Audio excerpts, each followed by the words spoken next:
Bem-vindos a mais um vídeo no canal do André Luiz e hoje nós vamos conversar sobre um assunto meio polêmico. Quem é a mulher vestida de sol com a lua sob seus pés em Apocalipse 12? É uma discussão que muitas vezes vem à tona nesse debate internético entre católicos romanos e protestantes. E o pastor Iago Martins, que é um pastor calvinista, um pastor batista, mas que é calvinista, ele fez um vídeo a esse respeito há 2-3 semanas atrás. E eu gostaria de dar meu pitaco como cristão ortodoxo. Nesse vídeo, o pastor Iago Martins ele vai negar que a mulher em Apocalipse 12 possa ser interpretada como a Virgem Maria. Ele vai dizer que essa abordagem, essa perspectiva, essa ideia de que a mulher vestida de sol é a Virgem Maria é uma ideia equivocada. E ele vai tentar providenciar argumentos para refutar essa perspectiva. Lá no final do vídeo, o pastor Iago Martins vai dar a opinião dele sobre qual seria a interpretação correta dessa passagem. Eu vou comentar também a posição do pastor Iago Martins, mas eu quero enfatizar desde já.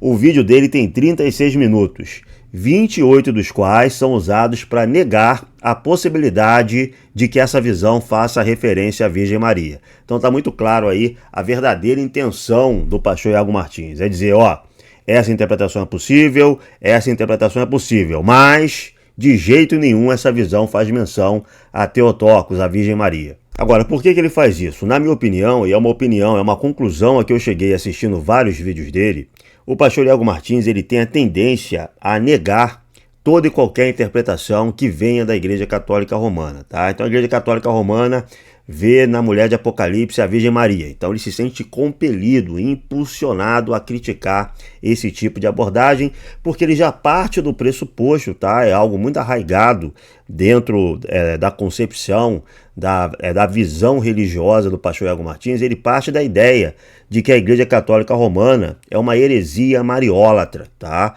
A Igreja Católica Romana caiu numa heresia que ele considera a mariolatria.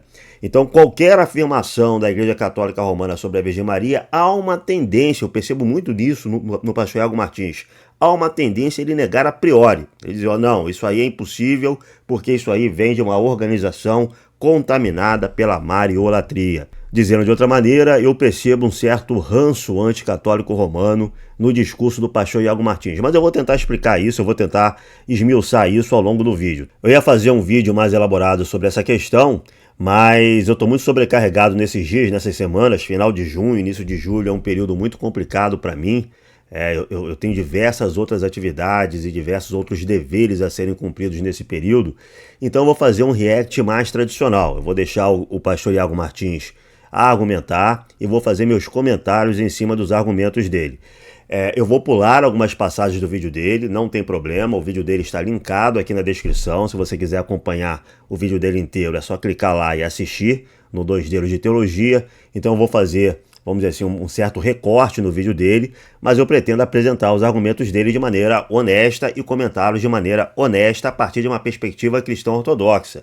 Lembrando que eu não sou nem católico romano, nem protestante. Eu sou cristão ortodoxo e vou analisar essa passagem segundo o que eu entendo dos ensinamentos da Igreja Ortodoxa. Então vamos lá. Que mulher é essa que aparece coroada de 12 estrelas, vestida de sol e em pé sobre a lua em Apocalipse 12?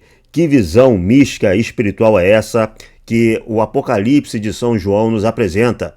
Com a palavra, o pastor. No vídeo de hoje, nós vamos olhar para um texto de Apocalipse 12, que diz o seguinte. Viu-se um grande sinal no céu, uma mulher vestida de sol com a lua debaixo dos pés e uma coroa de 12 estrelas na cabeça. A mulher estava grávida e gritava com dores de parto, sofrendo tormentos para dar à luz. Viu-se também outro sinal no céu, e eis um dragão grande vermelho, com 7 cabeças e 10 chifres, e nas cabeças 7 diademas. A sua cauda arrastou a terça parte das estrelas do céu, as quais lançou para a terra. E o dragão se deteve diante da mulher que estava para dar à luz, a fim de devorar o filho dela quando nascesse. Ela deu à luz um filho homem, que há de governar todas as nações com cetro de ferro. E o filho da mulher foi arrebatado para junto de Deus e do seu trono. A mulher, porém, fugiu para o deserto, onde Deus lhe havia preparado um lugar para que nele a sustentem durante 1260 dias. Temos aqui, mais ou menos no meio do livro do Apocalipse, a descrição de um embate entre uma mulher em trabalho de parto e um dragão vermelho.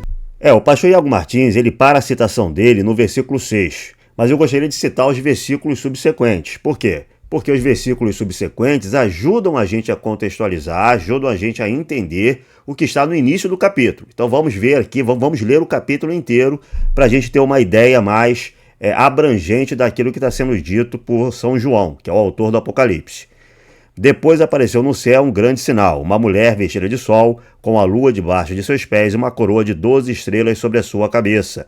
Então veja, é uma visão que São João está tendo nos céus. Essa mulher que ele está vendo, ela não está na terra, no mundo terreno, está nos céus. Ela está grávida e clama com dores, atormentada para dar à luz. Foi visto ainda um outro sinal no céu. Ele continua falando do mundo celeste. Era um grande dragão, cor de fogo, que tinha 7 cabeças e 10 pontas, nas suas cabeças 7 diademas. A sua cauda arrasta a terça parte das estrelas do céu e precipitou-as na terra.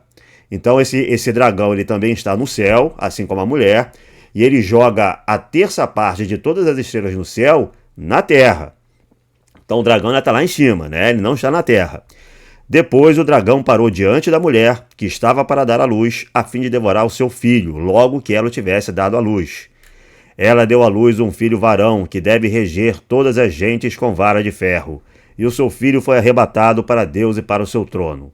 A mulher fugiu para o deserto, onde tinha um retiro que Deus lhe havia preparado para ir a sustentarem durante 1260 dias. Aqui para a citação do pastor Iago Martins, mas eu gostaria de continuar. Houve no céu uma batalha. Miguel e os seus anjos pelejavam contra o dragão, e o dragão com seus anjos pelejava contra ele. Porém, estes não prevaleceram, nem o seu lugar se encontrou mais no céu. E foi precipitado o grande dragão, a antiga serpente, que se chama Demônio e Satanás, que seduz todo o mundo, e foi precipitado na terra, e foram precipitados com ele os seus anjos. E ouviu uma grande voz no céu que dizia: Agora foi estabelecida a salvação, a força, o reino do nosso Deus e o poder do seu Cristo, porque foi precipitado do céu o acusador de nossos irmãos, que os acusava de dia e de noite diante do nosso Deus. Porém, eles venceram-no pelo mérito do sangue do Cordeiro e pela palavra do seu testemunho, e desprezaram a sua vida até morrer por Cristo. Por isso, ó céus, alegrai-vos, e vós os que habitai neles. Ai da terra e do mar, porque o demônio desceu a vós com grande ira, sabendo que lhe resta pouco tempo para perder almas. Então vejam que logo depois da descrição do nascimento desse filho varão, desse Messias que é arrebatado para o trono de Deus, São João descreve uma batalha no céu, em que o dragão é derrotado por São Miguel e é precipitado na terra. E isso, de alguma forma, tem a ver com a redenção. Se houve uma grande voz no céu, dizendo que essa derrota do diabo, dessa derrota do dragão, que ele descreve, que ele identifica como a antiga serpente que seduz todo mundo. Isso é muito importante para a nossa argumentação nesse vídeo, tá? Para esse react. Na verdade, São João, o autor do Apocalipse, está identificando esse dragão com a antiga serpente. Ele é precipitado na terra, e uma vez na terra, o que acontece? Quando o dragão se viu precipitado na terra, perseguiu a mulher que tinha dado à luz o filho varão. Então agora essa mulher, ela já não está mais no céu. Ela está sendo perseguida na terra. Então essa visão do autor do Apocalipse é uma visão que ela se dá em duas esferas distintas, a esfera celeste e a esfera terrena. O dragão, ele inicialmente está na esfera celeste, assim como a mulher está nos céus, tendo dores de parto. Mas agora, em um segundo momento do capítulo, ambos estão na terra. Mas foram dadas à mulher 2 asas de uma grande águia, a fim de voar para o deserto, ao lugar do seu retiro, onde é sustentada por um tempo, por 2 tempos e por metade de um tempo, fora da presença da serpente. Aqui São João parece repetir a informação anterior dada no versículo 6, quando a mulher foge para o deserto, onde tinha um retiro que Deus havia preparado para ela. Ele está repetindo essa informação, mas agora no contexto da perseguição feita pelo dragão na terra, no mundo. Então a serpente lançou da sua boca atrás da mulher água de perseguições como um rio, para fazer que ela fosse arrebatada pela corrente. Porém a terra ajudou a mulher, abriu a sua boca e engoliu o rio que o dragão tinha vomitado da sua boca. O dragão irou-se contra a mulher e foi fazer guerra aos outros seus descendentes, que guardam os mandamentos de Deus e retêm a confissão de Jesus Cristo, e postou-se sobre a areia do mar. Então esse é o capítulo inteiro, tá? Então dá para ver aí uma visão mais abrangente daquela citada inicialmente pelo pastor Iago Martins, em que essa visão do apóstolo São João apresenta duas figuras celestes, uma mulher e um dragão, e depois essas duas figuras celestes estão presentes no mundo. O dragão ele é precipitado à terra, derrotado por São Miguel, ele é jogado à terra junto com seus anjos, e uma vez na terra ele vai realizar uma perseguição contra essa mulher, que inicialmente é vista em dores no parto nos céus. Se nós pararmos um pouco para olhar o modo como o catolicismo romano e outros teólogos interpretam esse texto de forma mariólatra, a gente vai perceber como Maria estaria em uma posição profundamente elevada ao ser identificada como essa mulher aqui. É desse texto, por exemplo, que alguns vão dizer que Maria é a rainha dos céus. Se esta mulher de Apocalipse 12 é Maria, Maria tem um papel muito sério, ainda hoje, na história de fé dos cristãos. Então o pastor está sendo bem explícito, a intenção dele é negar essa importância dada a Theotokos. Ele chega à conclusão de que se essa visão de São João fizer menção realmente à Virgem Maria, então Theotokos tem um papel fundamental na vida dos cristãos ainda hoje. Como ele acha que esse papel é uma mariolatria, ele vai tentar negar a possibilidade de interpretar essa visão como fazendo referência à Mãe de Deus. O propósito dele está escancarado aqui, tá? Ele é muito claro nisso. Então no vídeo de hoje nós vamos primeiro apresentar interpretações que enxergam Maria como a personagem de Apocalipse 12. Nós vamos olhar para teólogos do passado, alguns teólogos mais modernos, alguns nomes conhecidos no catolicismo romano e até alguns papas. Na segunda parte nós vamos mostrar por que não podemos identificar esta mulher com Maria. E na terceira parte nós vamos mostrar quem é de fato essa mulher vestida de sol em Apocalipse 12. Spoiler, eu vou discordar dos meus amigos presbiterianos e mais reformados no vídeo de hoje. Então vem com a gente, que o vídeo tá bem interessante. Então esse é o resumo da organização que o pastor deu ao vídeo dele. Adiantando um pouco o assunto, existem 3 interpretações mais tradicionais que os cristãos deram a essa mulher de Apocalipse 12. Essas 3 interpretações elas podem ser desdobradas em outras, tá? Mas fundamentalmente existe a interpretação de que essa mulher é a igreja, e a igreja, tanto em seu sentido espiritual, a igreja celeste, em seu sentido místico mais profundo, como a igreja em seu sentido mais militante, a igreja que existe na terra, militando, se expandindo, a igreja missionária. E também um sentido de igreja dos últimos dias, também existe esse sentido possível da igreja. Mas, em primeiro lugar, a interpretação de que essa mulher seria a igreja. Outra interpretação muito comum é de que essa mulher é a Virgem Maria, que é a interpretação que o pastor Iago Martins vai tentar refutar ao longo do vídeo dele. Então, essa é uma segunda interpretação bastante tradicional, que, na verdade, o apóstolo São João estava vendo também ali a Virgem Maria glorificada nos céus. A terceira é de que essa mulher seria Israel, mas Israel em um sentido específico, no sentido de que aqueles que mantiveram a antiga aliança através dos tempos, os justos, os profetas, os santos que mantiveram a antiga aliança, eles participaram de alguma maneira dessa igreja espiritual. Então existem essas 3 leituras mais comuns, e veja, elas não são excludentes. Durante toda a história do cristianismo, as pessoas não tiveram nenhum problema em ver nesse símbolo da mulher uma imagem polivalente, uma imagem, um símbolo que faz referência a diversas realidades ao mesmo tempo.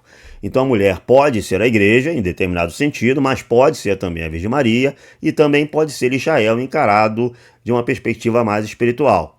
No entanto, nesse vídeo do pastor Iago Martins, ele parece adotar uma postura de que ou é uma coisa ou é outra. Não pode ser a igreja e a Virgem Maria ao mesmo tempo, não pode ser a Virgem Maria ao mesmo tempo que Israel. Ele parece achar que ou é isso ou é aquilo, e nunca que é isso e aquilo ao mesmo tempo. Ele parece ter problema com a ideia de que o símbolo possa ter referências múltiplas, o que é muito curioso, porque durante toda a história os cristãos sempre abordaram símbolos com referências múltiplas.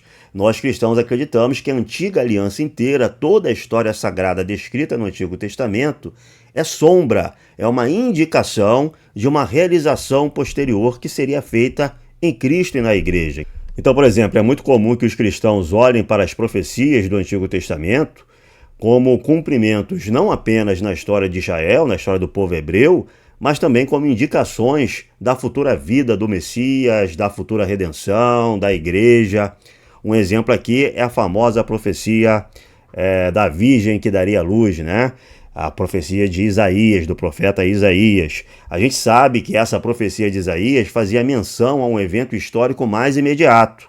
E, no entanto, isso não nubla a segunda referência, que é a referência ao parto virginal, ao nascimento virginal de Cristo.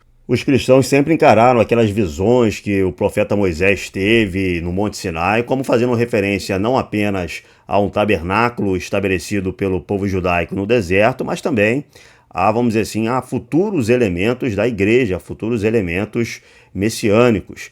Mas essa visão mais tipológica parece meio que ausente da mentalidade do pastor Iago Martins. Então vamos começar olhando para algumas interpretações que enxergam Maria como essa personagem aqui. Vamos voltar então, possivelmente, para o primeiro intérprete a enxergar Maria em Apocalipse 12, que vem do século V, onde um discípulo de Agostinho, chamado Codevoutdeus, bispo de Cartago, que diz o seguinte na sua terceira homilia sobre o Credo dos Apóstolos: que nenhum de vocês ignore o fato de que o dragão é o demônio. Saiba que a Virgem significa Maria, a casta, que deu à luz nosso cabeça casto. Ela também incorpora em si mesma a figura da Santa Igreja, a saber, como, enquanto carregando um filho, ela permaneceu uma virgem, para que a Igreja, através dos tempos, carregue seus membros. Ainda assim, ela não perde sua virgindade. Então, pessoas, é bom ressaltar o seguinte: o Codevoutdeus, que é bispo de Cartago, não é a primeira referência entre os padres a fazer uma associação entre a Virgem Maria e a mulher de Apocalipse 12. A primeira grande referência é Santo Epifânio de Salamina na sua obra Panarion. O Panarion ele é escrito ali por volta dos anos 370, final do século IV, e ele é uma demonstração cabal de que nesse período já existia na igreja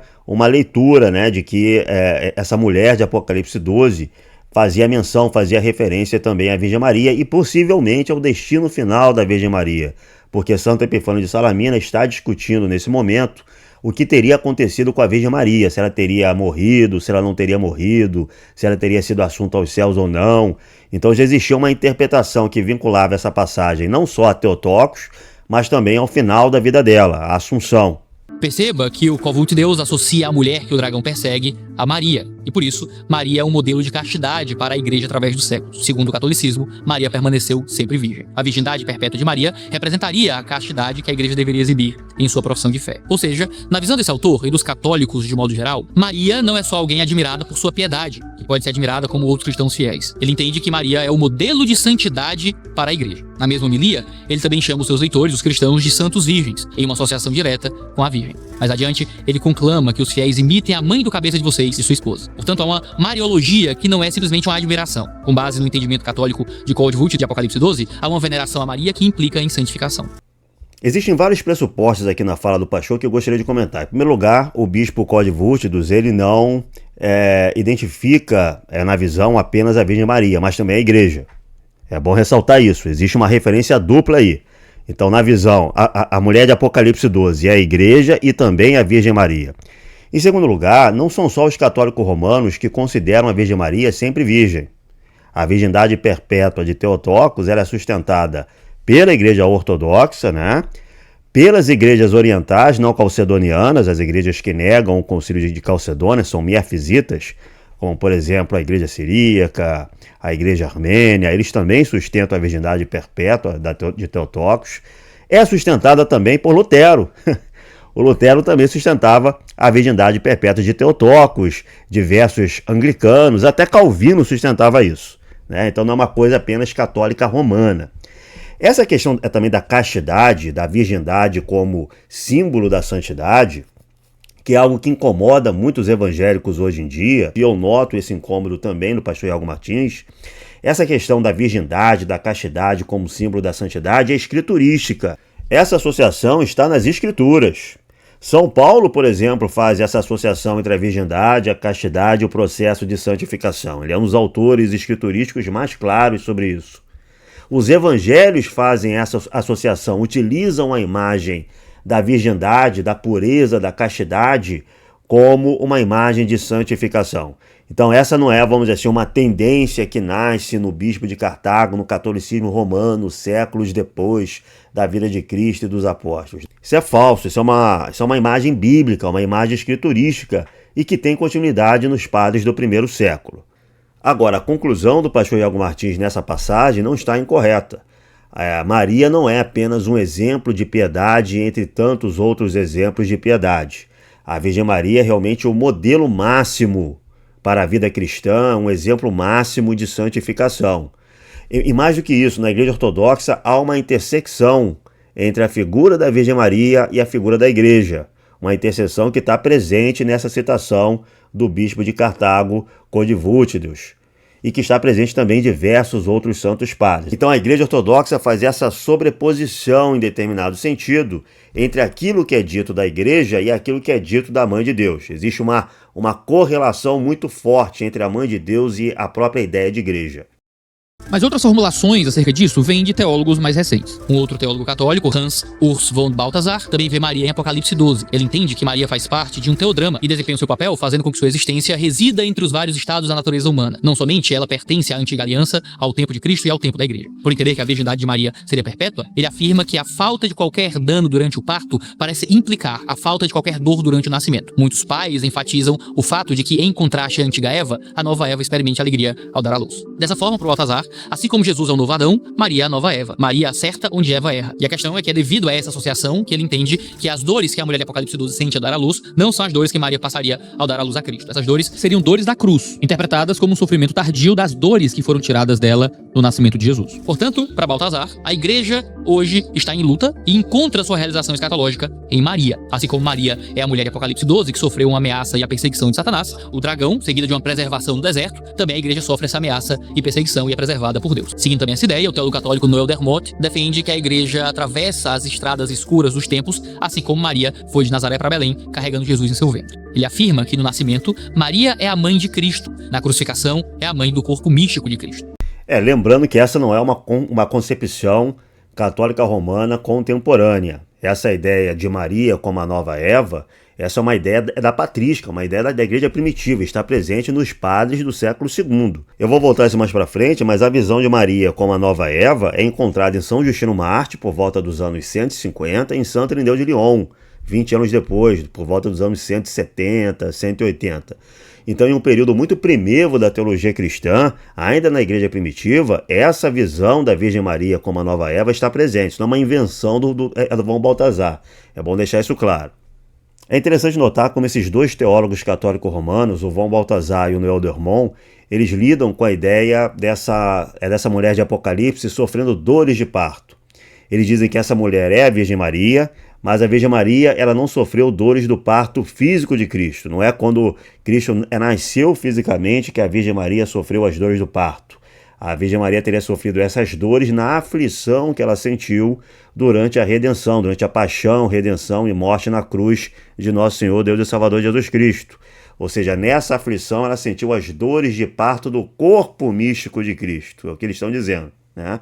E o pastor Iago Martins ele vai, vamos dizer assim, criticar essa alegação mais para frente. Vamos ver como é que isso vai se desenvolver. Ou seja, as dores e o sofrimento de Maria ao ver Jesus na cruz não seriam da mesma qualidade humana que uma mãe teria ao ver o seu filho sofrendo numa cruz. Há uma relação espiritual em que Maria compartilha com Cristo seu sofrimento. Ele também afirma que é como se o pai, desejando seu próprio filho no mundo humano que ele criou, encontrasse nisso um princípio maternal responsivo singular no qual essa obra é concebida e trazida à luz. Maria e a Igreja são uma em sua vocação de divina maternidade. Para ele, as vestes de sol da mulher se referem a estar investida com a divindade para alguma obra. Ele afirma que esse revestir é verificado tanto em Maria como na Igreja. Ambas são investidas com os trajes matrimoniais de graça. Maria é cheia de graça e é a mãe da divina graça, exercendo uma mediação maternal na dispensação da graça. Dessa forma, seguindo a interpretação de God Vultdeus e de von Balthasar, ele confere a Maria um status de cooperadora na salvação, de mediadora, de mãe, tal qual Deus é pai do Messias. São formas bem elevadas de interpretar Maria. O importante naquilo que esses dois teólogos católico-romanos estão dizendo, e é bom ressaltar que são recortes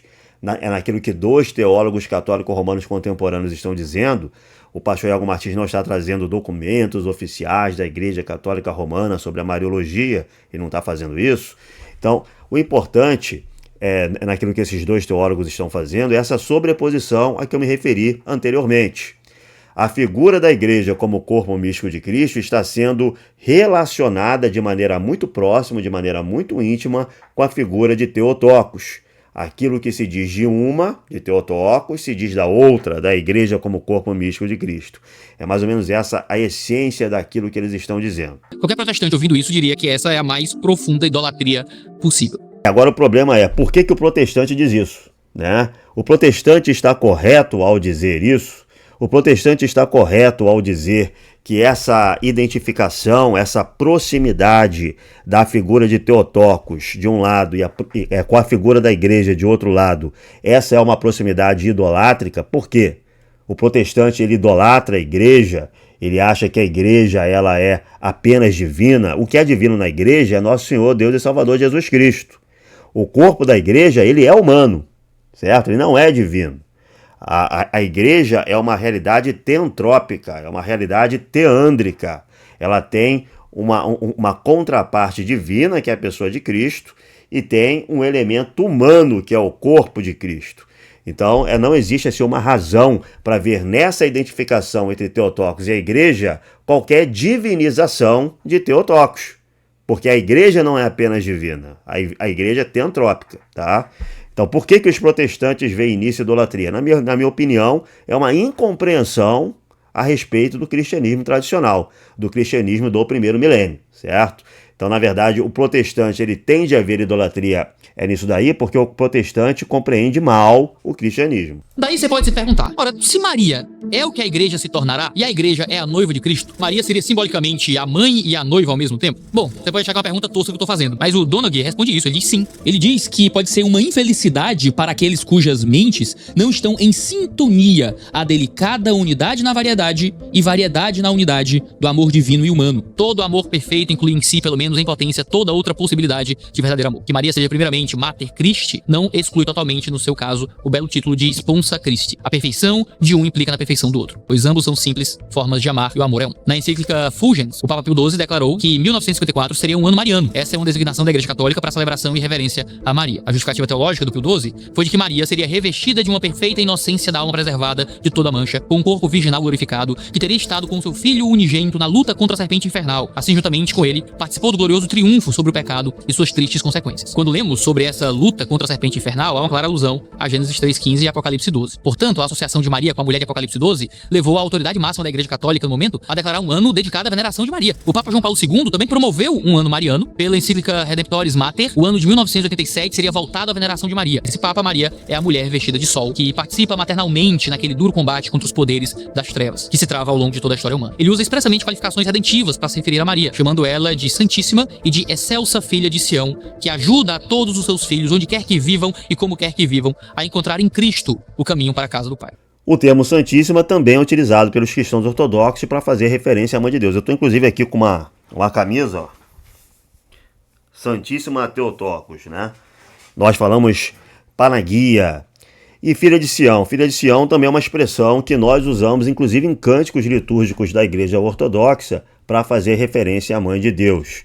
Então, Filha de Sião, né, que é uma expressão utilizada lá no Antigo Testamento, é uma indicação para nós ortodoxos, uma indicação do papel exercido pela Theotokos. Paulo II, dois papas, viram Maria de forma direta e objetiva em Apocalipse 12 e por isso proclamaram como norma para toda a Igreja Católica um rito de veneração a Maria com o objetivo de encontrar em Cristo o caminho para a casa do Pai. Há, portanto, no entendimento católico romano, um papel corredentivo em Maria devido ao entendimento de que ela é a mulher descrita por João em Apocalipse, capítulo 12. Eu acho que o pastor Elgo Martins está extrapolando muito aquilo que ele pode dizer. Primeiro que não é uma doutrina consensual na Igreja Católica Romana de que a Virgem Maria seja corredentora, tá? O título de corredentrix, de corredentora, está muito longe de ser consensual na Igreja Católica Romana. Pelo contrário, ele é um título que foi criado ali na Idade Média Central, mas no início da modernidade ele acaba sendo abandonado e os papas recentes não referendam esse título, tá? Não é uma doutrina oficial da Igreja Católica Romana. E não é verdade que esse título tem uma relação necessária com ver na mulher de Apocalipse 12 a Virgem Maria. Nós ortodoxos vemos na mulher de Apocalipse 12 a Virgem Maria também, mas nós não consideramos a Virgem Maria corredentora. Nesse vídeo, publicado no dia 12 de outubro, feriado de Nossa Senhora Aparecida, o Frei Gilson também defende que Maria é a contraparte de Eva. Se Eva deixou as trevas entrarem em si, Maria se revestiu do sol, que Gilson interpreta como sendo Deus. Lembrando mais uma vez que essa relação entre Eva e a Virgem Maria não é feita pelo Frei Gilson, é feita pela patrística, pela Igreja Primitiva, tá? No século II, São Justino Marte e Santo Irineu de Lyon já têm essa ideia, já estão defendendo essa ideia. Ele também interpreta que Maria venceu a morte, dizendo o seguinte: tendo a lua debaixo dos pés. O que significa isso? Símbolo da morte e da imortalidade.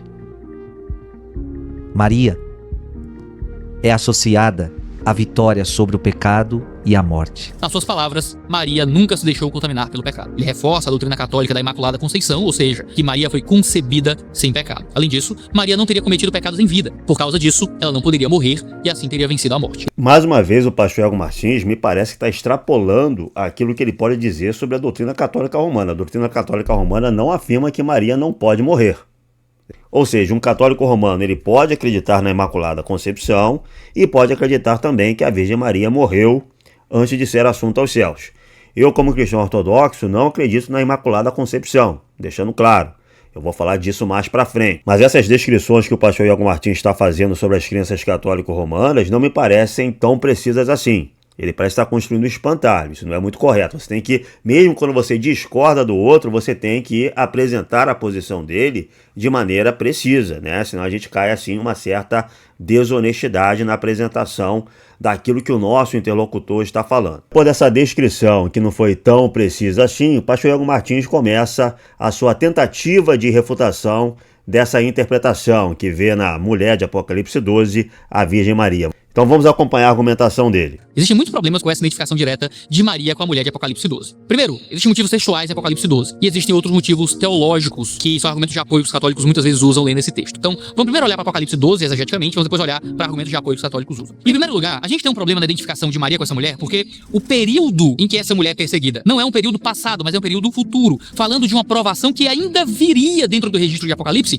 e não uma provação que veio, de fato, no passado, contra Maria. O texto diz que a mulher foge ao deserto e que ela é protegida por 1260 dias, aproximadamente 3 anos e meio. Esse é um período profético relacionado à perseguição do povo de Deus, algo que dificilmente se aplicaria a Maria individualmente e que não aconteceu nos textos dos evangelhos. Esse período de 3 anos e meio fala do período da grande tribulação, um período futuro que não aconteceu no tempo de Maria. Ou seja, esse texto não é uma alegoria, uma metáfora, um sinal para falar de Maria, mas para falar de um povo que passaria por esses 3 anos e meio de perseguição do diabo. Não existe nenhum registro disso tendo acontecido com Maria no passado. No versículo 14 de Apocalipse 12, essa mulher recebe asas de grande águia para voar ao deserto, onde é protegida por um tempo, tempos e metade de um tempo. Também é 3 anos e meio, que seria outro período de tribulação. O deserto na Bíblia frequentemente simboliza a proteção e provação do povo de Deus, como Israel no Êxodo, em Deuteronômio 8, ou mesmo a igreja perseguida. Nós não temos nenhum registro histórico ou tradição cristã de que Maria tenha fugido para o deserto por 3 anos e meio. A dificuldade com a interpretação dessa mulher como sendo Maria vem também de que a fuga para o deserto acontece depois da ascensão do Filho aos céus em Apocalipse 12. Alguns olham para essa fuga ao deserto como a fuga de José e Maria para o Egito diante da perseguição de Herodes. Mas a mulher de Apocalipse 12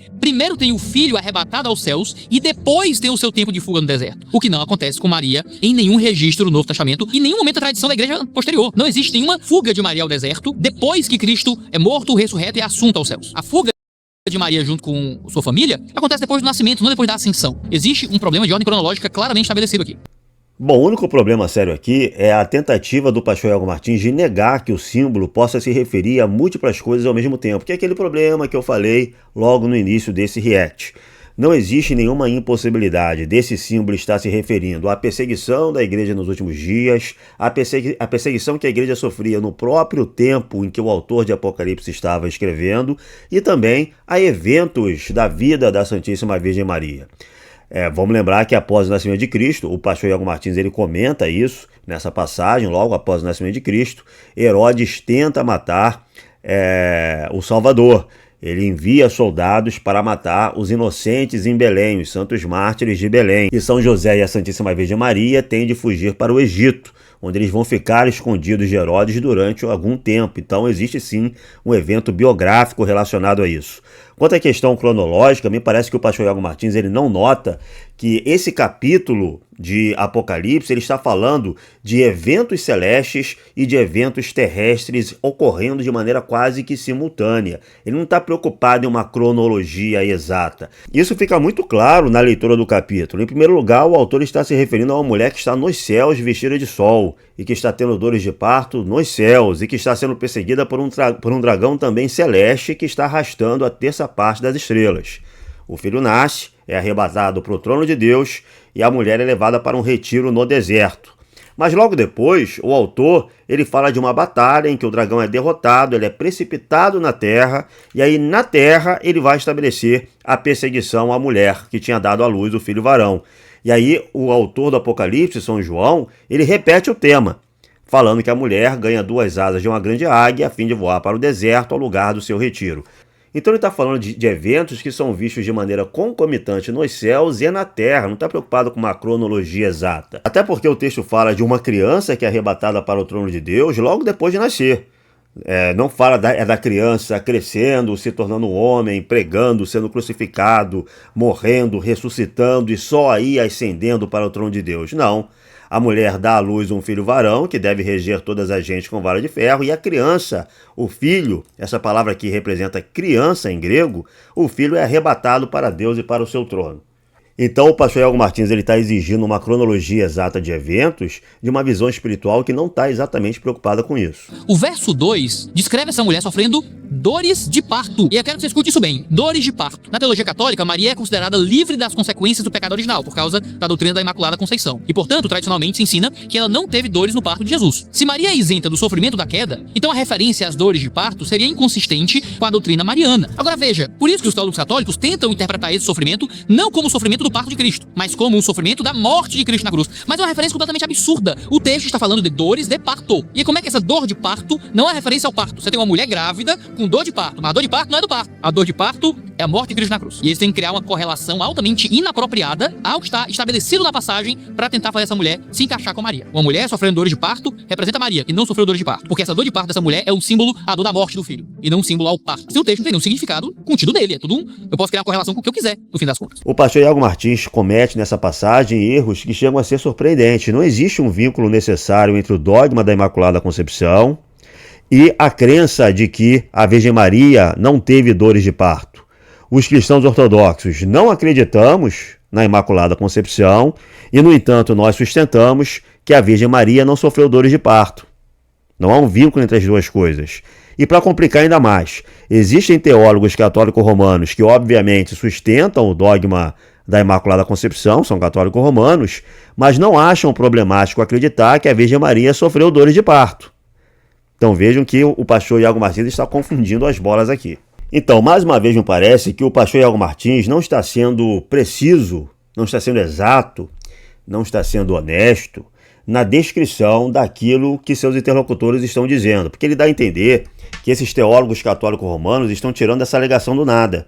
Esses teólogos católicos romanos estão dizendo o seguinte, essas dores de parto que essa mulher de Apocalipse 12 está sentindo não são dores de um parto físico, são dores de um parto espiritual, são dores ligadas à aflição, que a Virgem Maria sofreu ao ver seu filho na cruz. Então o pastor Iago Martins faz parecer que essa alegação não tem fundamento nenhum, é tirada do nada, é uma coisa que eles completamente ad hoc, que eles sem fundamento, sem base, que eles estão jogando no texto.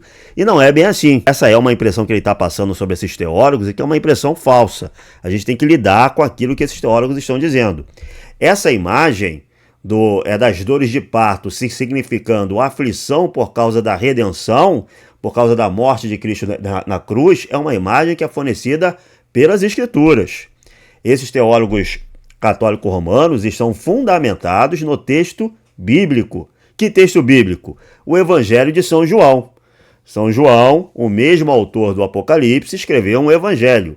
E lá nesse evangelho, vejam só que imagem que a gente encontra. Aqui no Evangelho de São João, que é o mesmo autor de Apocalipse, durante a última ceia, Cristo faz um longo discurso, tem uma conversa longa com seus discípulos, em que ele fala sobre as perseguições que esses discípulos vão sofrer e que ele fala sobre sua própria morte.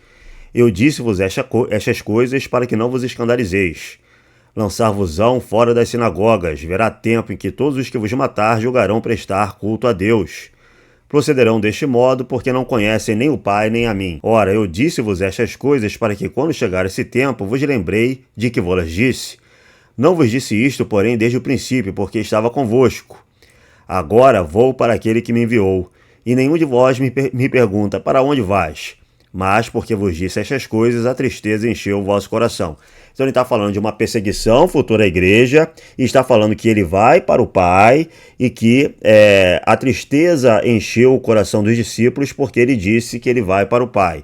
Lá na frente, ele retorna ao mesmo tempo, dizendo o seguinte: Jesus, conhecendo que queriam interrogá-lo, disse-lhes: vós perguntais uns aos outros, por que é que eu disse um pouco e já não me vereis, e outra vez um pouco e ver-me-eis? Em verdade vos digo, que há vez de chorar e gemer, e o mundo se há de alegrar. À vez de estar tristes, mas a vossa tristeza há de converter-se em alegria. Vejam só a imagem que Cristo utiliza logo depois. A mulher, quando dá à luz, está em sofrimento, porque chegou a sua hora. Mas depois que deu à luz um menino, já não se lembra da sua aflição, pelo gozo que sente de ter nascido um homem para o mundo. Vós, pois, também estáis agora tristes, mas hei de ver-vos de novo, e o vosso coração se alegrará, e ninguém vos tirará a vossa alegria. Então Cristo diz, eu vou para o Pai, mas nessa ida para o Pai, vocês vão se entristecer, vocês vão se afligir. Mas depois de um tempo, a aflição e a tristeza de vocês vai se tornar alegria, porque vocês vão me encontrar de novo. Então ele está falando aqui da sua paixão, da sua morte na cruz e de sua gloriosa ressurreição. Os discípulos vão ficar muito entristecidos, enquanto o mundo se alegra, o mundo aqui entendido como mundo governado pelo capiroto. Então, enquanto o mundo se alegra, os discípulos vão ficar muito entristecidos com a paixão e morte de Cristo, mas depois eles vão se alegrar com a gloriosa ressurreição, com uma alegria que jamais poderá ser tirada. E qual é a imagem que Cristo utiliza para representar esse processo da redenção? Qual é a imagem que ele está utilizando? É da mulher que, quando chega a hora de dar à luz, ela se aflige por causa do parto. Mas depois do parto, ela já não lembra mais da aflição, ela fica feliz por ter trazido à luz um varão. É a mesma imagem que São João está utilizando no Apocalipse.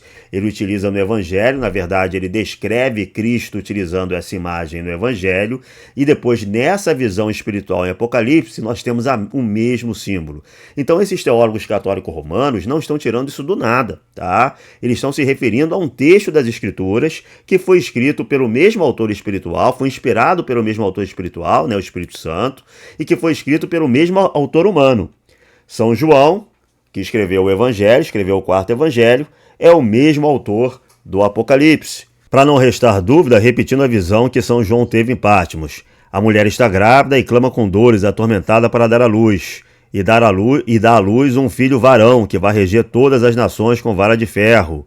E isso está conectado à derrota do dragão, que é expulso do céu, e se ouve uma voz no céu comemorando a salvação, o reino do nosso Deus, e tudo isso está conectado ao tema da perseguição aos cristãos. É o mesmo tema que está sendo dito naquela passagem do Evangelho de São João. Perseguição aos cristãos, redenção, derrota de Satanás na cruz, e usando o símbolo da aflição de uma mulher ao dar o parto e a felicidade posterior por ter trazido um homem ao mundo. E quando mesmo São João vai falar da redenção, ou seja, da morte de Cristo na cruz, que na verdade derrota o diabo, o que ele vai dizer? Junto à cruz de Jesus estavam sua mãe e a irmã de sua mãe, Maria, mulher de Cleofas, e Maria Madalena. Jesus, vendo sua mãe e junto dela o discípulo que amava, disse à sua mãe, mulher, eis o teu filho. Depois disse ao discípulo, eis a tua mãe. E desta hora por diante a levou o discípulo para a sua casa. Então, nesse momento da redenção e da derrota do diabo, a Santíssima Virgem Maria é feita a mãe do discípulo amado. O pastor Iago Martins ele vai tentar minimizar de todas as maneiras possíveis essa passagem na sequência da sua argumentação. Mas veja como esses teólogos católicos romanos, eles não estão falando em cima de um nada. Eles estão se baseando naquilo que as escrituras dizem. E o pastor Iago Martins, ele passa a impressão de que eles estão tirando isso de sua própria cabeça. E não é o caso. Ainda mais, tá? Em quarto lugar, no verso 15, o dragão tenta destruir a mulher com um rio de água que sai de sua boca, mas a terra a ajuda engolindo o rio. Esse episódio parece descrever um livramento sobrenatural de um ataque satânico à igreja. Não há nada na vida de Maria que corresponda a esse evento de forma direta. E é por isso que, mais uma vez, muitos teólogos católicos têm que entender que essa é a linguagem de Maria e da igreja. Então as duas coisas têm que ser introduzidas juntas aqui. Essa mulher é Maria, então eu vou aplicar a Maria tudo aquilo que convém dessa mulher. Mas essa mulher também é a igreja. Então aquilo que não couber a Maria, eu vou aplicar diretamente à igreja. Para poder fazer com que esse texto seja uma referência dupla a duas coisas diferentes. É uma forma muito estranha de fazer exegese. Sabe quem usa essa forma muito estranha de fazer exegese? Os gloriosos apóstolos. Amigo evangélico, abra o Evangelho de São Mateus no capítulo 2, quando a Santíssima Virgem Maria, São José e o menino Jesus fogem para o Egito. O que diz São Mateus? Lá esteve até a morte de Herodes, cumprindo-se deste modo que tinha sido dito pelo Senhor por meio do profeta. Do Egito chamei o meu filho, Oséias capítulo 11, versículo 1. Vamos em Oséias capítulo 11, versículo 1, para ver o que o profeta está dizendo. Israel era ainda uma criança e eu já o amava, e do Egito chamei o meu filho. Então, obviamente, o profeta está falando do Êxodo. Israel, o povo de Israel, estava no Egito e ele foi chamado por Deus, ele está falando do Êxodo. Mas o apóstolo e evangelista São Mateus está dizendo que isso aqui é uma referência dupla. Olha só a exegese de São Mateus, é uma referência dupla. O profeta estaria falando do Êxodo, mas também de um evento particular da vida de nosso Senhor Jesus Cristo. Pior ainda, olha só o que diz o versículo 2, a continuidade do texto. Mas quanto mais os chamei, mais se afastaram. Ofereceram sacrifício aos Baal e queimaram oferta aos ídolos. Será que Cristo se afastou de Deus e ofereceu sacrifício a Baal e queimou oferta aos ídolos? Vá de retro qualquer insinuação disso. Então São Mateus ele está recortando um texto específico do profeta Oséias e aplicando esse texto como uma referência dupla a Cristo apenas em determinada extensão do texto. Ele não está dizendo que todo esse texto ele se aplica a Cristo. Ele não está dizendo que o profeta Oséias está falando de Cristo na totalidade desse capítulo, porque tem coisas nesse capítulo que não podem ser aplicadas a Cristo. Ele está dizendo que só se aplica a Cristo essa passagem aqui, ó, Israel era ainda criança e eu já o amava, e do Egito chamei meu filho. Isso aqui é uma óbvia referência dupla ao Êxodo e a um evento particular da vida de Nosso Senhor. Então, assim, o pastor Iago Martins ele está reclamando de algo que as escrituras fazem o tempo todo. O tempo todo as escrituras utilizam referências duplas e o tempo todo os apóstolos, as escrituras, recortam essas referências duplas para serem aplicadas apenas na extensão em que podem ser aplicados a outros personagens. Talvez a exegese do glorioso apóstolo evangelista São Mateus não agrade muito o pastor Iago Martins, né? Mas é uma exegese inspirada pelo Espírito Santo. O glorioso apóstolo evangelista São Mateus talvez não utilizasse o aplicativo Logos, né? Que deve ser um excelente aplicativo, né? O pastor Iago Martins não vai estar fazendo propaganda de um aplicativo ruim. Ele não utilizava esse aplicativo, mas ele tinha inspiração de Deus, né? E ele podia fazer essas referências duplas apenas na extensão em que elas se aplicassem a Cristo. E esse quinto lugar é muito relevante porque os católicos romanos gostam de arrogar para si uma fidelidade à tradição patrística que muitas vezes eles não têm, tá? Vale citar que ler essa mulher como Maria nunca foi a leitura padrão da igreja até o nascimento da heresia romana. Hipólito de Roma, que foi o teólogo mais importante do século III, lia essa mulher como sendo unicamente a igreja, no seu tratado sobre Cristo e o anticristo. Maria nem passou pela cabeça dele, nem é citada. Metódio de Olimpos, outro teólogo do fim do século III, identifica essa mulher com Jerusalém, no seu discurso oitavo. Então não existe nenhuma fidelidade, sequer a tradição mais próxima do período primitivo, na interpretação de quem é a mulher de Apocalipse 12, das interpretações católico-romanas, de fazer com que essa mulher seja a igreja.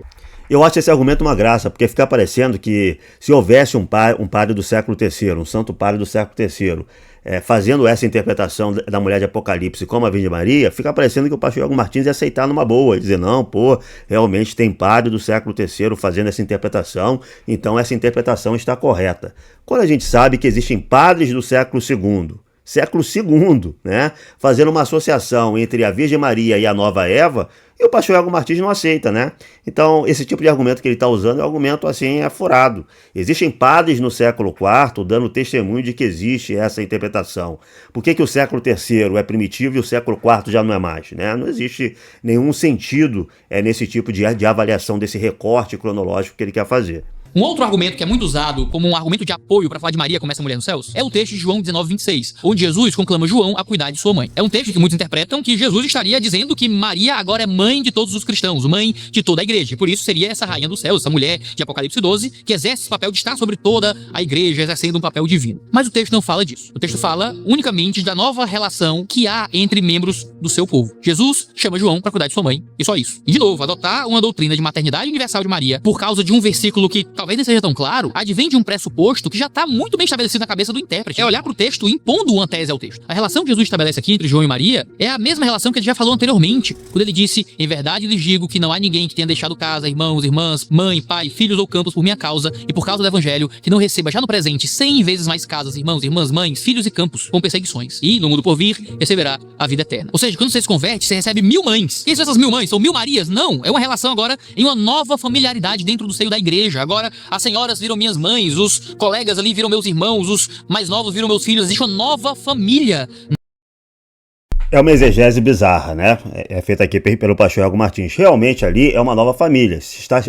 Ali Cristo está estabelecendo uma família escatológica. Mas é justamente isso que os teólogos católicos romanos estão dizendo.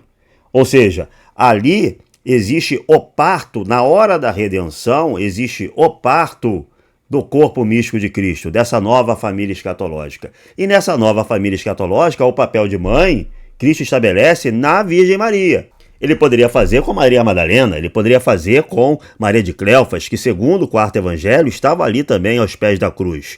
Mas ele faz com Theotokos e o discípulo amado, que não é nomeado, a tradição sabe que é São João Evangelista, São João Teólogo, mas ele não é nomeado, ele é apresentado como o discípulo amado, o discípulo exemplar, o discípulo que senta próximo de Cristo, o discípulo que repousa no colo de Cristo. Então, ele faz essa relação entre Theotokos e o discípulo amado.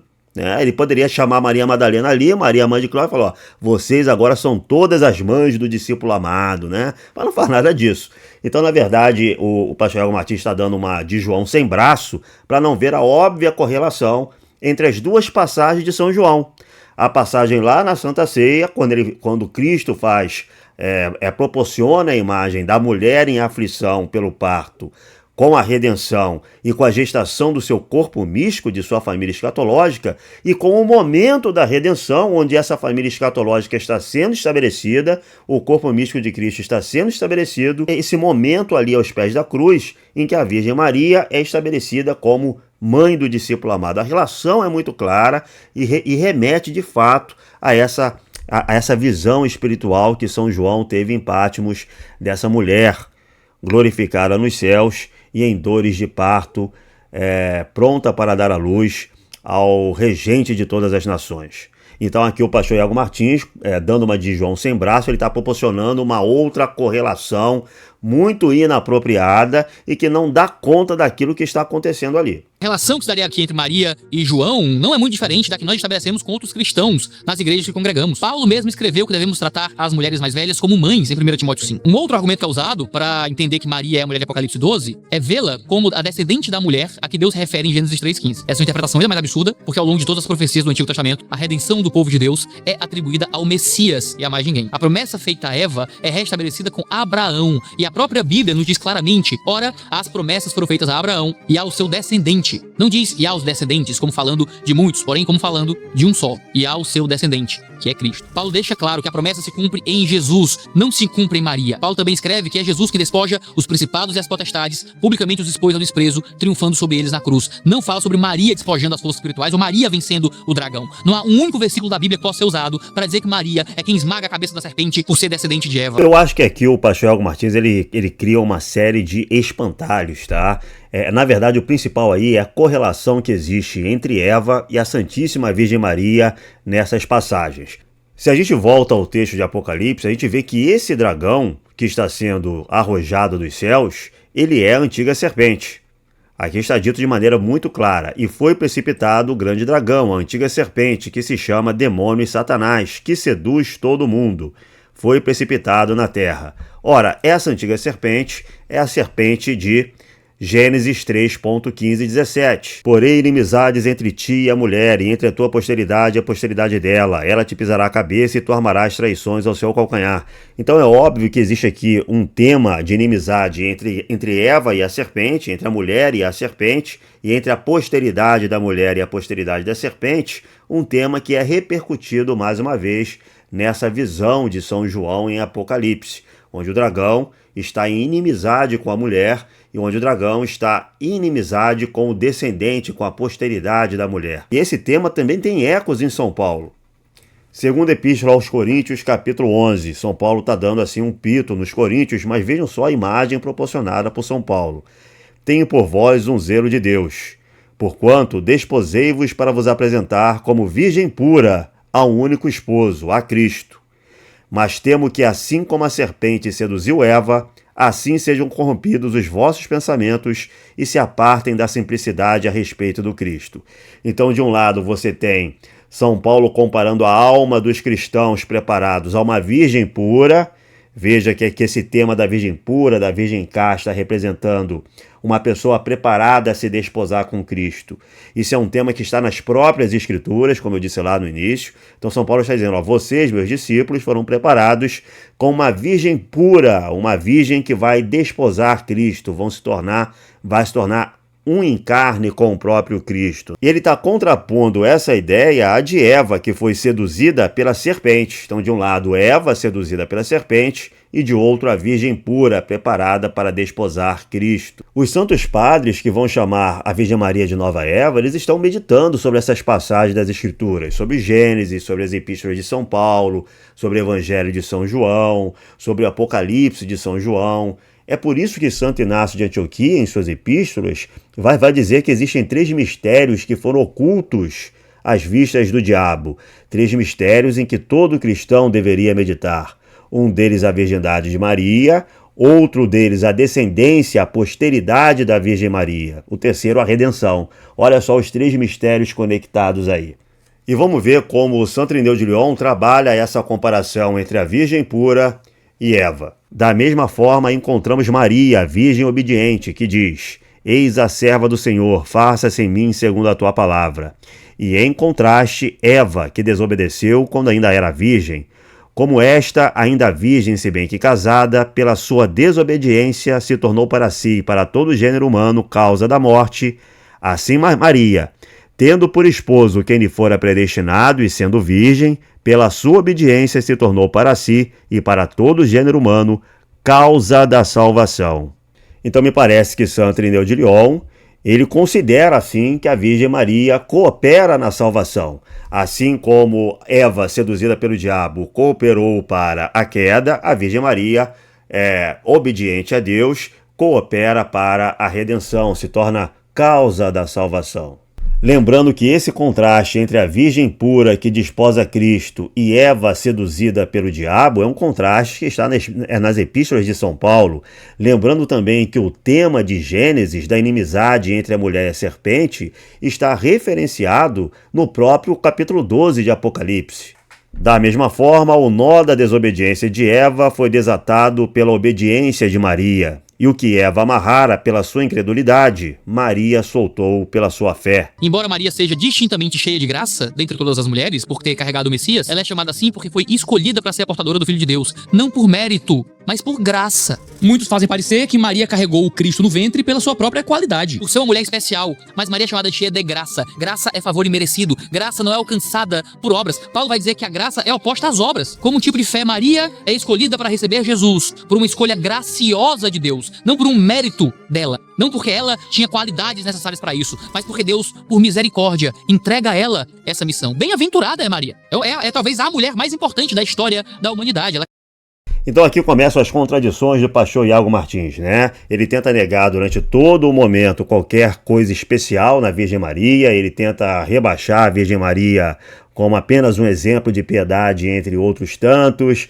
Então a Virgem Maria é chamada para ser mãe do discípulo amado, da mesma maneira como todos os outros cristãos são chamados a se tratarem como irmãos, a se tratarem como de uma mesma família, mas agora ele começa a entrar em contradição porque ele não pode negar o óbvio. A Virgem Maria recebeu uma graça distinta de todas as outras mulheres. Palavras do pastor Iago Martins. Melhor, é uma graça distinta de qualquer outro ser humano, né? De ser a mãe de Deus. Ele fala portadora de Deus aqui, né? Ele coloca lá, portadora de Deus. É Theotokos, ele não quer usar a palavrinha, mas é Theotokos, né? A expressão portadora de Deus que ele coloca no vídeo dele significa Theotokos, mas ele não quer utilizar a palavrinha para não confundir o seu público. Mas tudo bem. Então, a Virgem Maria é chamada a ser Theotokos. Ou seja, recebe uma graça que é diferente de todo e qualquer outro ser humano. E olha só o que diz o pastor Iago Martins, a transforma na mulher mais importante da história da humanidade. Então quer dizer que a Virgem Maria, que recebe essa graça que ninguém recebeu, nenhum outro ser humano recebeu, que é de ser portadora de Deus, Theotokos, que é de ser mãe de Deus, de parir Deus, essa mulher que recebe essa graça, o que a torna a mulher mais importante da história da humanidade, quer dizer que essa mulher, aquela passagem lá de São João aos pés da cruz, quando ela é feita mãe do discípulo amado, aquilo ali não tem nada a ver, não tem nada de especial, né? Aquilo ali carregou Cristo no ventre, mas ela cumpriu sua missão e seu objetivo com isso. Ela não se torna a partir daí corredentora, não se torna a partir daí uma nova Eva, não se torna a partir daí a Arca da Aliança, não se torna corredentora, não se torna a rainha dos céus. Corredentora não, mas Arca da Aliança, Rainha dos Céus, Mãe de todos os cristãos, isso ela se torna assim, porque ela é transformada para isso. Quando o pastor Iago Martins diz, não, isso é uma graça imerecida que ela recebeu, acho que ninguém vai discordar. Nenhum ortodoxo vai discordar disso, nenhum católico romano vai discordar disso, nenhum oriental não calcedoniano vai discordar disso. Lutero, que acreditava na Imaculada Concepção, ele também não vai discordar disso. Calvino, que acreditava na virgindade perpétua, também não vai discordar disso. Tirando o monergismo calvinista que o pastor Iago Martins quer vender escondidinho por trás do seu discurso, nenhum ortodoxo, eu acho que nenhum católico romano vai negar que esse favor, que essa graça é uma graça imerecida, mas é uma graça transformadora. Não é o favor que eu faço ao meu vizinho, cuja pipa caiu no meu quintal, vou pegar a pipa para ele. Não é esse tipo de favor. É uma graça transformadora. A Santíssima Virgem Maria, ao ser escolhida para ser Theotokos, ela é transformada por Deus, ela recebe as qualidades necessárias para realizar a sua missão. Ela manifestou neste mundo a natureza humana em sua pureza e plenitude, tal como era no paraíso. Ou seja, tal como foi criada no princípio, tal como deveria ter permanecido e tal como pode vir a ser novamente por meio de nosso esforço para recuperar nossa verdadeira nobreza.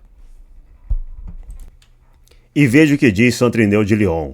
Como pela desobediência de um só homem o pecado entrou no mundo e pelo pecado a morte, assim pela obediência de um só homem foi introduzida a justiça que traz como fruto a vida do homem morto. E como a substância de Adão, o primeiro homem plasmado, foi tirado da terra simples e ainda virgem, e foi modelado pela mão de Deus, isto é, pelo Verbo de Deus, assim o Verbo que recapitula em si Adão, recebeu de Maria, ainda virgem, a geração da recapitulação de Adão.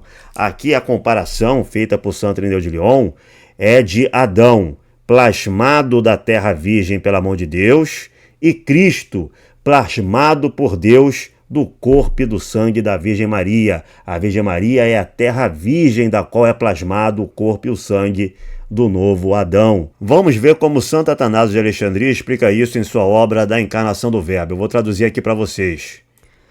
Pois ele não quis simplesmente se encarnar, ou apenas parecer encarnado, pois se quisesse apenas parecer, ele poderia realizar sua manifestação divina por outros meios mais elevados.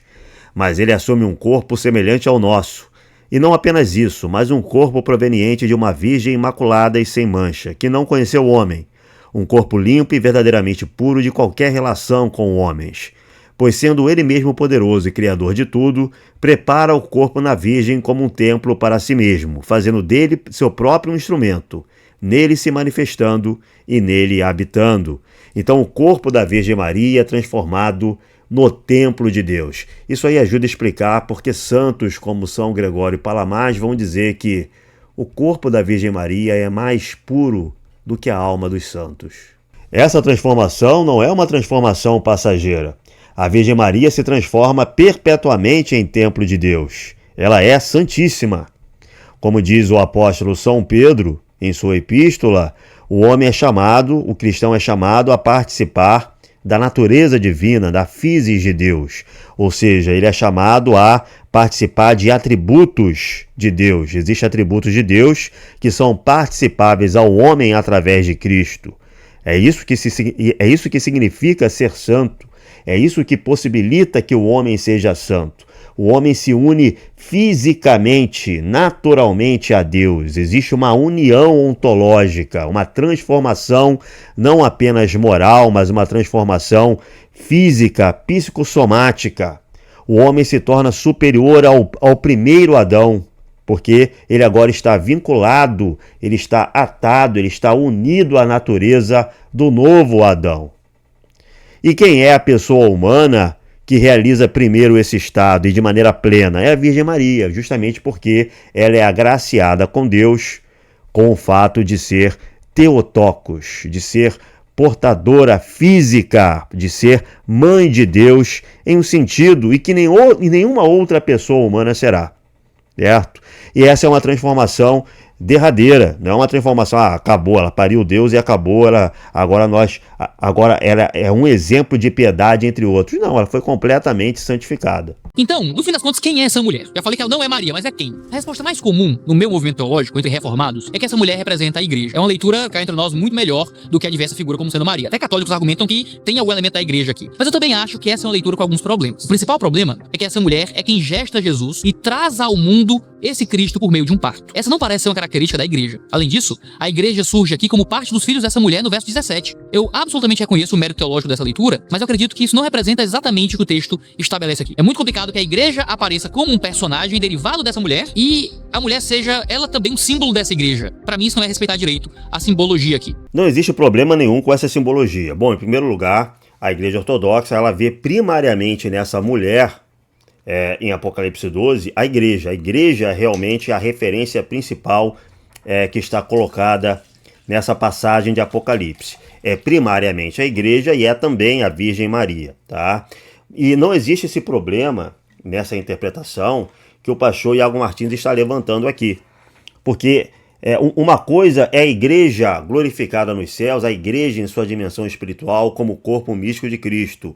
Outra coisa são os membros individuais e particulares e pessoais dessa igreja. Então, em primeiro lugar, a igreja representada em sua corporeidade como noiva de Cristo, né? Uma igreja espiritual, uma igreja mística em seu sentido mais profundo.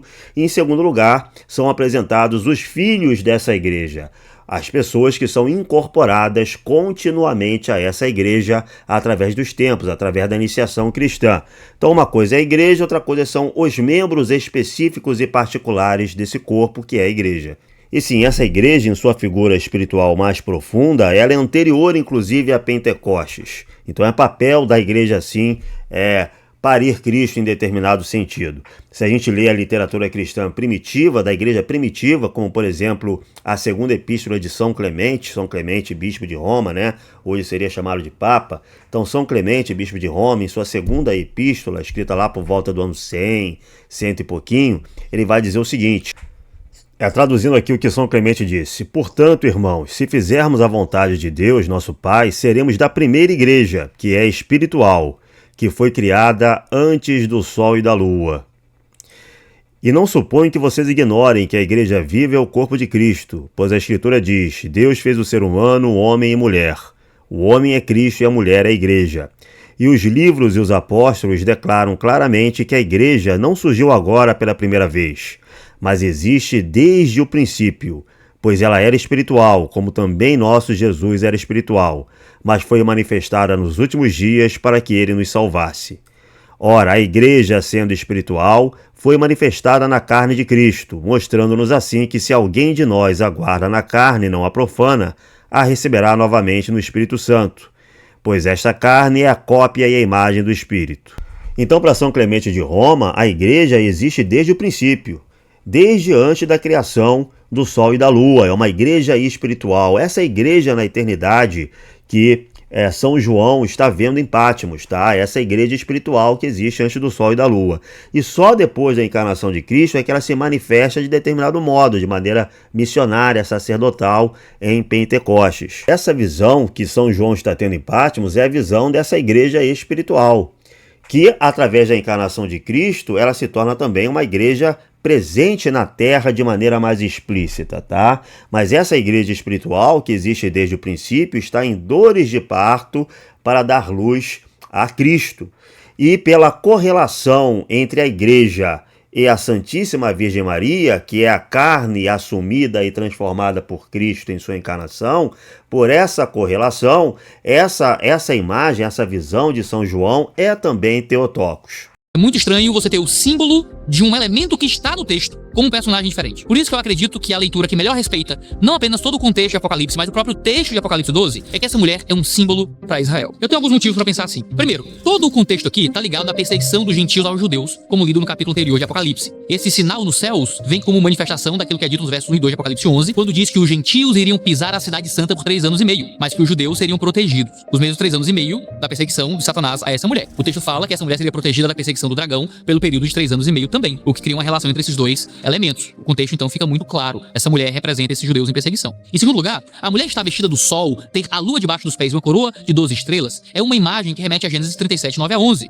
onde José tem um sonho no qual o sol, a lua e as 12 estrelas representam Jacó, Israel, sua mãe e os 12 filhos de Israel, simbolizando a nação de Israel como um todo. A imagem dessa mulher possuindo uma coroa de 12 estrelas evoca as 12 tribos de Israel. O Antigo Testamento também associa Jerusalém à esposa de Salomão, que era bela como a lua cheia e pura como o sol. Esse imaginário radiante também ocorre na literatura judaica posterior. Outros textos associam o povo de Deus, os israelitas, nos últimos dias como sol, lua e estrelas. O profeta Isaías também descreve Israel de forma muito semelhante, quando ele escreve o seguinte: levante-se, resplandeça, porque já vem a sua luz e a glória do Senhor está raiando sobre você. As nações se encaminham para a sua luz, ó Jerusalém. Todo esse imaginário construído a partir da literatura bíblica judaica nos mostra que essa mulher é uma representação do povo de Deus que vive antes e depois da vinda de Cristo. Em terceiro lugar, isso é muito coerente com o Antigo Testamento, que frequentemente retrata Israel como uma mulher ou como uma mãe, além de Israel ser frequentemente representado como uma mulher em dores de parto antes da chegada do Messias. Em quarto lugar, isso condiz com o que Paulo escreve em Gálatas 4:26, quando diz que a Jerusalém lá de cima é livre e ela é a nossa mãe. Quem é a mãe da igreja? Segundo Gálatas 4, é Maria? Não, é uma Jerusalém celestial. Por que é que Jerusalém é a nossa mãe? Porque é da Jerusalém espiritual e celestial que nasce o Messias, o que evoca a mesma ilustração de Apocalipse 12. Olha só, o Salvador das nações é nascido do povo de Deus. Aqui é preciso ter um pouco de cuidado. Essa leitura de Apocalipse 12 como Israel, ela é correta, ela é tradicional, tá? Santos padres tratam assim. Só que é uma Israel espiritual, é uma Jerusalém celeste. Não é a nação judaica como um todo. Não é o simples fato de alguém nascer hebreu ou judeu que o torna partícipe dessa mulher celeste que está em dores de parto para gerar um Messias. Porque senão a gente vai ter que considerar todos aqueles hebreus e todos aqueles judeus que apostataram, que sacrificaram para Moloque, que sacrificaram para Baal, que sacrificaram para Asherá, todos aqueles hebreus e judeus que, sei lá, abandonaram a lei, deixaram a lei de lado. A gente vai ter que considerar Judas Iscariotes, Herodes o Grande, Caifás, todo mundo como partícipe dessa Israel que está sendo representada por essa mulher de Apocalipse 12. E obviamente não é assim. Essa Israel espiritual representada aqui é a Israel formada por todas aquelas pessoas que mantiveram a aliança, que mantiveram a lei. Todos aqueles justos, todos aqueles santos, todos aqueles profetas, que esses sim estavam mantendo a lei de geração em geração e em sofrimentos múltiplos, em ascetismo, em busca por santidade, estavam caminhando para ajudar a geração do Messias, ajudar a encarnação do Messias, certo? Então, nesse sentido, essa Israel espiritual participa em algum grau dessa igreja que existe antes do sol e da lua. Então, a imagem da igreja que existe antes do sol e da lua, dessa igreja em seu sentido mais profundo e espiritual, antes mesmo da encarnação de Cristo, essa igreja espiritual já contém dentro dela a imagem desse Israel espiritual que participa dela em algum nível, certo? Não é assim o povo judeu, não é a nação judaica, é Israel nesse sentido também espiritual. Claro que a promessa seria cumprida mais particularmente em Maria, mas ela aparece como representante da expectativa profética sobre o Salvador das nações, nascendo do povo de Deus em geral, não apenas em Maria de modo particular. Ou seja, ao contrário da perspectiva católica, que vê Maria em primeiro plano e o povo de Deus como derivado dela, e que deveria se espelhar nela, aqui as posições podem ser completamente trocadas. Maria tem seu papel e importância, mas como parte do povo de Deus, um povo que dá luz ao Messias, não o contrário. Essa é a maior das contradições do pastor Iago Martins, na verdade uma verdadeira autorrefutação. Porque se essas expectativas messiânicas se cumprem de maneira particular em Maria, então Maria também está representada nessa mulher vestida de sol. E tem de ser assim. Porque, veja bem, não existe nenhuma coletividade que possa parir um homem de carne e osso particular.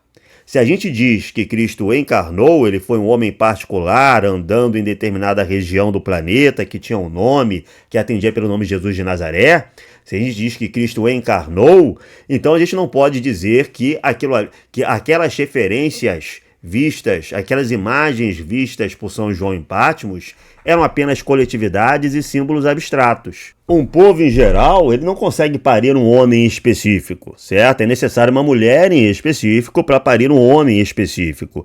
Então esse símbolo implica a Virgem Maria, certo? Só que aqui, mais uma vez, em sua tendência a reduzir o papel da Virgem Maria, o pastor Iago Martins fala que ela apenas representa, ela é uma partícipe do povo de Deus. Não, ela é a culminância desse povo de Deus. A gente pode dizer que toda a história de Israel, toda a história sagrada de Israel, do povo hebreu, do chamado de Abraão, do povo hebreu, do povo judeu, todos os profetas, todos os justos que de geração em geração eles cumpriram a lei e levaram a lei para frente, tudo isso atinge o seu ápice na Virgem Maria. A Virgem Maria não é uma representante, ela é a culminância, ela é o cume dessa história sagrada. Esse cume da história sagrada, por ser humano, por si só, jamais poderia dar nascimento a Deus encarnado.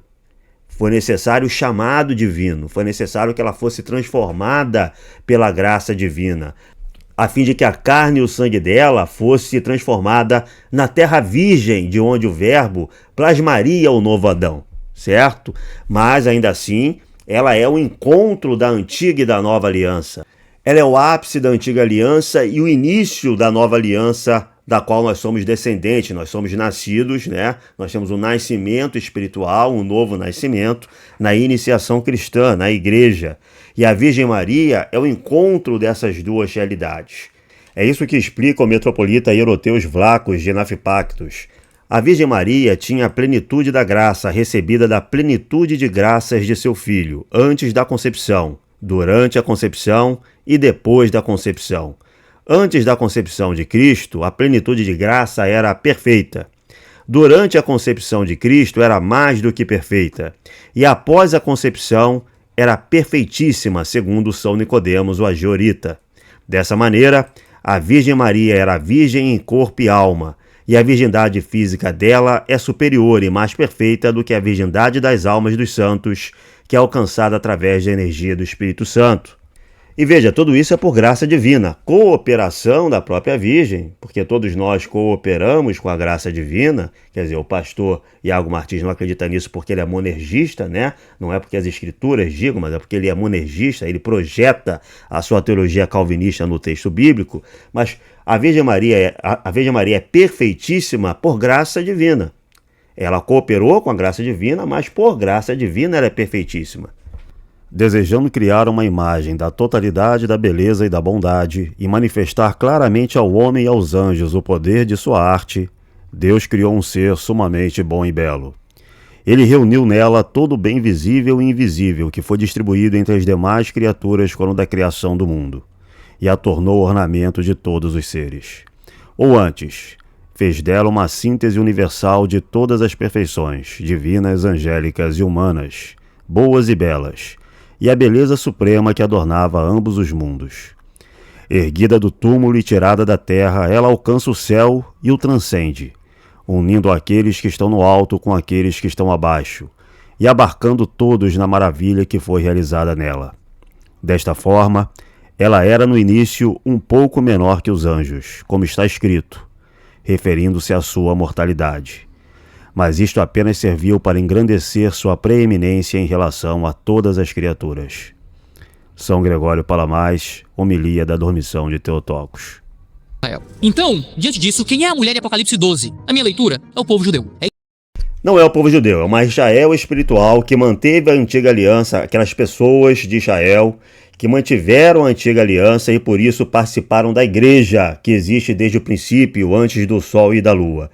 Na verdade, o pastor Iago Martins ele está dizendo que é o povo judeu porque, absurdo dos absurdos, ele se deixa influenciar pela literatura rabínica. Não pense que eu não notei, pastor Iago Martins. Olha só o que o pastor Iago Martins diz. Esse imaginário radiante também ocorre na literatura judaica posterior. Essa literatura judaica posterior a que ele está se referindo é a literatura rabínica, né? O judaísmo rabínico. É o talmudismo. Os judeus rabínicos, o judaísmo rabínico é um tipo de judaísmo que nasce a partir do século II e III e vai desembocar na confecção dos Talmudes, que os rabinos encaram como a Torá oral, como a chave com a qual eles leem a Tanakh, né, as suas escrituras judaicas. É um absurdo assim que o cristão utilize esse tipo de literatura para fazer interpretações sobre o texto bíblico, tá? É uma forma de apostasia. O pastor Iago Martins, ele gosta de chamar os demais cristãos de mariólatras, né? Mas eu considero isso aqui uma apostasia.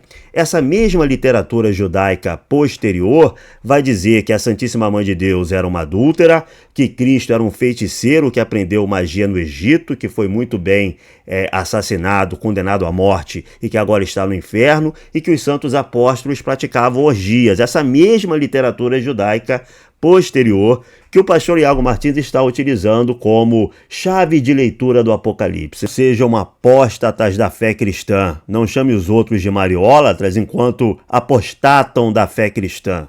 É muito engraçado a pessoa negar a tradição da igreja, a pessoa se recusar a utilizar os padres dos primeiros séculos, os santos mártires, como chave de entendimento da igreja, das escrituras, do cristianismo primitivo, e se abraçar à literatura rabínica posterior.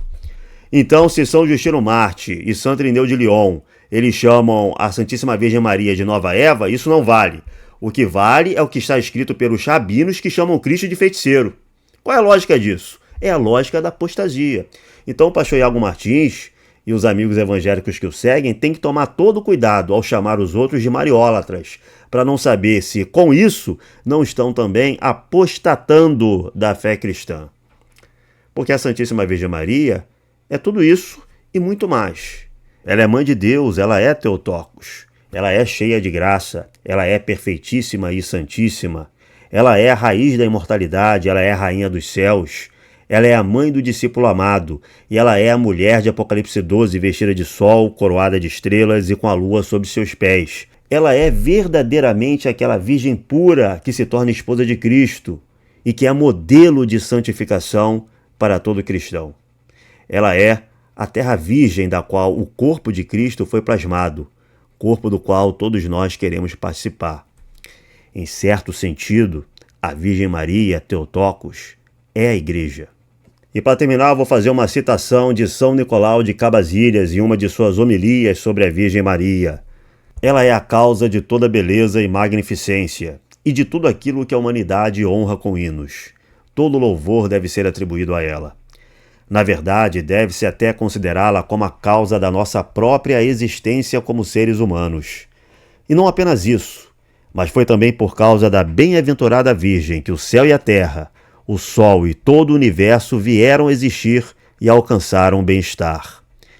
Cristo a escolheu para ser sua mãe, não apenas porque ela é a melhor das mães, mas porque ela é, em sentido absoluto, o melhor de todos. São Nicolau Cabazilhas, santo ortodoxo do século XIV. É mariologia suficiente para vocês? Se vocês gostaram desse vídeo, eu peço para que vocês deem like, compartilhem com os seus conhecidos, se inscrevam no canal, que eu volto outro dia para falar da Santa Igreja Ortodoxa. Valeu, tamo junto!